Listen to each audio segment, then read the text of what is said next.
15 ও 16 জুলাই নির্মমভাবে আন্দোলন দমনের পর 17 জুলাই হল ত্যাগে বাধ্য করা হয় সরকারি বিশ্ববিদ্যালয়ের শিক্ষার্থীদের। ধারণা করা হচ্ছিল আন্দোলন হয়তো থেমে যাচ্ছে, তবে তা ভুল প্রমাণ করে ফিনিক্স পাখির মতো জেগে উঠেছিল বেসরকারি বিশ্ববিদ্যালয়ের শিক্ষার্থীরা। এর পরের ঘটনা 18 ও 19 জুলাইয়ের। বেসরকারি বিশ্ববিদ্যালয়ের শিক্ষার্থীদের উপর নজিরবিহীন হামলা চালায় পুলিশ। একই সময়ে উত্তরা, বাড্ডা, রামপুরা সহ রাজধানীর বিভিন্ন এলাকায় আন্দোলন তীব্র হয়ে ওঠে বেসরকারি বিশ্ববিদ্যালয়ের শিক্ষার্থীদের নেতৃত্বে। আবু সাঈদকে যখন গুলি করে হত্যা করা হয় এবং ওই ঘটনাটা যখন সোশ্যাল মিডিয়াতে চলে আসে, তখন এই আন্দোলন আউট অফ এটা তখন আর এমন না যে এটা এক জায়গা থেকে এটা নির্দেশনা আসতেছে। তখন সবাই বুঝে গেছে যে এই আন্দোলনে আমরা আছি এবং এখানে থাকতে হবে। তারপর থেকে আন্দোলন ওইভাবেই প্রাইভেট ইউনিভার্সিটিগুলো নিজেদের ভেতরে এক ধরনের নেটওয়ার্ক তৈরি করে প্রত্যেকটা প্রাইভেট ইউনিভার্সিটির যারা অ্যালামনাই ছিল, তখন সিনিয়র্স ছিল, তাদের সাথে এক ধরনের যোগাযোগ তৈরি করে আন্দোলনের গতিপথ তখন নির্ধারণ করা হতো, কোন স্পটে কি আন্দোলন হবে। 31 জুলাই মার্চ ফর জাস্টিস কর্মসূচিতে অংশ নিতে হাইকোর্ট মাজার গেট থেকে কিছুটা দূরে অবস্থান নেন সরকারি ও বেসরকারি বিশ্ববিদ্যালয়ের শিক্ষার্থীরা। প্রায় সঙ্গে সঙ্গেই শিক্ষার্থীদের ঘিরে ফেলে পুলিশ। উত্তপ্ত হয়ে ওঠে পুরো এলাকা। কিছু বুঝে ওঠার আগেই স্ট্যামফোর্ড ইউনিভার্সিটির আইন বিভাগের শিক্ষার্থী নূর হোসেনকে তুলে নেয় পুলিশ। পুলিশের একটা দল যখন আমাদের দিকে ধাওয়া করা শুরু করে এবং আমাদের একটা জুনিয়রকে যখন আটকে নেওয়ার চেষ্টা করে, তখন যখন আমি সামনে যাই, তখন ওই জুনিয়রটাকে ছেড়ে তখন আমাকে ধরে, আমার কোমরের দিক দিয়ে পিছন দিকে বেল্টটা ধরে। তো বেল্টটা ধরে যখন আমাকে টেনে নিয়ে যাওয়া হচ্ছিল প্রিজন ভ্যানে তোলার জন্য, তখনই নুসরাত আসে। নুসরাত এসে প্রথমে পুলিশের সাথে বাকবিতণ্ডা তৈরি হয়। তখন আরেকজন ভাই ছিলেন, ও ভাইও অনেকক্ষণ চেষ্টা করেছিলেন আমাকে ছুটানোর জন্য। নুসরাত আমাকে জড়িয়ে ধরে রেখেছিল যাতে আমাকে ছাড়ানো যায় পুলিশের কাছ থেকে।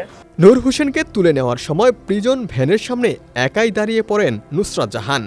নিজ বিভাগের বড় ভাইকে কিছুতেই নিয়ে যেতে দেবে না সে। নুসরাতের সেই প্রতিবাদী মুহূর্ত হয়ে ওঠে পুরো গণ অভ্যুত্থানের প্রতীক। আমরা কিছু বুঝে ওঠার আগে যে আমরা নিরাপদ দূরত্বে চলে যাব, তার আগেই চারপাশ থেকে আমাদেরকে পুলিশ ঘেরাও করে ফেলে এবং সেখান থেকে স্টুডেন্টদের পাকড়াও করা শুরু করে এবং অনেক শিক্ষার্থী ভয়ে পেছন থেকে দৌড় দেয় স্বাভাবিকভাবেই। এবং আমাদের সামনে যারা ছিলাম তাদের মধ্যে থেকে ভাইয়াকে সহ আরো 2-3 জনকে ধরে ফেলে। ভাইয়াকে যখন টেনে নিয়ে যাচ্ছিল, তখন আমার কাছে মনে হয়েছে যে এখন আমার বাধা দেওয়া উচিত। এবং তার থেকে বড় কথা, আমরা জানতাম আমাদের সাথে আজকে এরকম কিছু হতে পারে, তো মেন্টালি হয়ে প্রিপেয়ার ছিলাম। কোটা আন্দোলনের এক পর্যায়ে কমপ্লিট শাটডাউনে যায় বাংলাদেশ। ছিল না ইন্টারনেট সুবিধা, তবুও আন্দোলন চালিয়ে গেছেন তারা। সে সময় বিভিন্ন বেসরকারি বিশ্ববিদ্যালয়ের শিক্ষার্থীরা কিভাবে আন্দোলনকে সমন্বয় করেছে সে গল্প জানা যায় এই শিক্ষার্থীর কাছ থেকে। আমরা নিরাপত্তা সংখ্যায় ভুগতেছিলাম, তো যার বাসা বেশি সেফ মনে হয়েছে আমরা 6-7 জন মিলে তাদের বাসায় বা অন্য কেউ মিলে এক একজনের বাসায় চলে গেছে আর কি, গ্রুপ করে, যাতে প্ল্যানিং ট্রেনিংয়ে ইজি হয়। তো যেটা ঘটছে, ইন্টারনেট বন্ধ করে দেওয়ার পরে আমরা তো আসলে কানেক্টিভিটিতে বা যেটাকে বলে যে আমাদের সিক্রেসি মেনটেন করে যখন আমরা কমিউনিকেট করতে চাচ্ছিলাম, এইটাতে আসলে আমরা বড় আতঙ্কে ছিলাম। আমরা অন্যের ফোন ব্যবহার করছি কমিউনিকেশনের জন্য। আবার অন্যের ফোন একবার নিলেও সেই ফোনটা আবার আরেকবার কমিউনিকেট করার জন্য ব্যবহার করতেছে। মূল সড়ক থেকে গলি, পদে পদে বাধা, সঙ্গে গ্রেপ্তারের ভয়। ছিল আইন শৃঙ্খলা বাহিনী ও ছাত্রলীগের হামলার আতঙ্ক। তবুও পিছু হটেনি বেসরকারি বিশ্ববিদ্যালয়ের শিক্ষার্থীরা। সড়কে গুলির মাঝে বুক পেতে দাঁড়িয়েছেন তারা।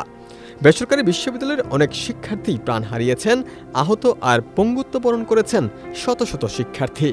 রামদা নিয়ে, হকি স্টিক নিয়ে বা বিভিন্ন অস্ত্রশস্ত্র নিয়ে শোডাউন দিচ্ছে এরা এখানে, এবং ওই জিনিসটা ওরা যে আমাদেরকেই টার্গেট করে দিচ্ছে সেটাও তো আমরা তখন জানি। আন্দোলন ধীরে ধীরে সামনের দিকে এগোচ্ছিল এবং আমরা বুঝতেছিলাম যে এই আন্দোলনের একদম সর্বশেষ পরিণতি এই সরকারের পতন ছাড়া আর কোনো কিছুই সম্ভব না। শিক্ষার্থীরা বলছে, ভবিষ্যতে যে কোনো অন্যায় অবিচারের বিরুদ্ধে আবারও রাজপথে নামতে প্রস্তুত তারা। আমি দেশের নাগরিক, আমার দেশকে আমি ভালোবাসি। আমি আমার ফিউচার প্রজন্মের জন্য যে কোনো সময় যে কোনো অন্যায়ের বিরুদ্ধে, অবিচারের বিরুদ্ধে আমি সবসময় মাঠে থাকবো, সবসময় পাশে থাকবো। এটাই। নুসরাতের একা দাঁড়িয়ে যাওয়া, মুগ্ধের রক্ত কিংবা বাড্ডার আকাশে উড়ে যাওয়া সেই হেলিকপ্টার, এসব কেবলই ঘটনা প্রবাহ নয়, বরং এক প্রজন্মের প্রতিবাদ। আর বেসরকারি বিশ্ববিদ্যালয়ের শিক্ষার্থীরা শুধু পড়ালেখাই নয়, দেশের প্রয়োজনে ইতিহাসও লিখতে জানে। ওমর ফারুক, সমকাল।